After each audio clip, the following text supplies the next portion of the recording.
Hey there, Adam here again, and with the second part of the series on how we can create intelligent applications. So in the first part, we created this job application from a template. So it's an application app where we can capture resumes coming in from potential candidates for a particular job, and we can rate them, and we can have colleagues and everybody looking at that. Now, for this part of the demo, what I'm going to do is I'm going to connect this micro application with a bot an intelligent bot that I've created in Watson. So to do that, we need to do a couple of different things. Firstly, we need to go and create a new Buzzy account for that bot. Now, I've logged in as Chrome over here. I've got a separate account. You can just go and register and call it whatever you want, change the images and so on. You're then going to come into your profile and settings over here, so that's where I am at the moment. And then if you come to this artificial intelligence bots, you're going to click Add Watson Credentials, and then you're going to add in your user ID, password, and Workspace. So to get that, you're going to come back to your Bluemix dashboard, and you've got your different services over here. So if you look at, you've got your conversation service, that's where the chatbot's defined, and then you'll be able to have a look at your service credentials. Now I won't click on this because then you'll see my password, but when this refreshes over here, there will be a, if you click View Credentials, you'll see the user ID and password. So that's where you get the first parameters. And then for the actual bot that you've created, so I've got this bot over here called Warrior. If you click View Details, you'll see the Workspace ID. So those are the three parameters that you need to connect your user, in this situation, the virtual warrior. So user ID / name, password, and Workspace ID. That's really it for the first step.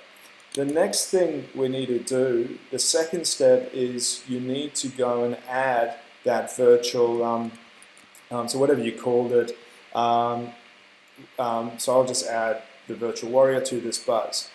Now, I've added them as an audience member. Just one important thing is that they won't be able to interact with them until this buzz is published. So I'm just going to click on it and publish it. So that means that the comments will actually go through. Because in draft stage, you can edit things and change things, but the audience members won't see the comments yet. Now, if I go to the comments section here, we'll now see that we've got the virtual warrior. And now I can communicate with the virtual warrior in here, and we'll see the virtual warrior is now responding back. So it says, hi, you're ready to exercise. So you've got to click reply to come back to it, or you can type that in. Yes, so the bot over here is, it's pretty simple. So run to the wall and back, so it takes positive responses, or it takes things like excuses. I need to go to work. So if I put that in, it will, oops.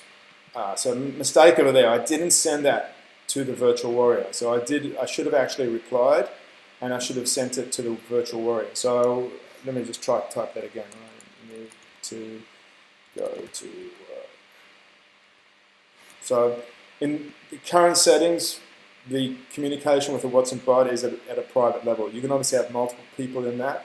So I've made an excuse over here, and now it says, you're stronger than your strongest excuse. Let's get started. Ablab, right? Me, let me know when you complete. And again, I can keep interacting with that bot, and it will keep replying to me. So it says now go around the markers and etc. So again, that's just a really simple example of how you can integrate a Watson bot into an existing Buzzy application. Now I know that didn't make perfect sense, but obviously you can create whatever bots you want in Watson.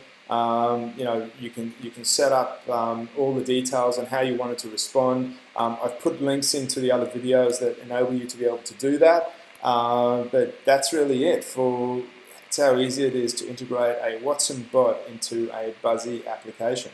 Thanks for watching, and watch the next section because we'll talk about how we integrate personality insights into that Buzzy app.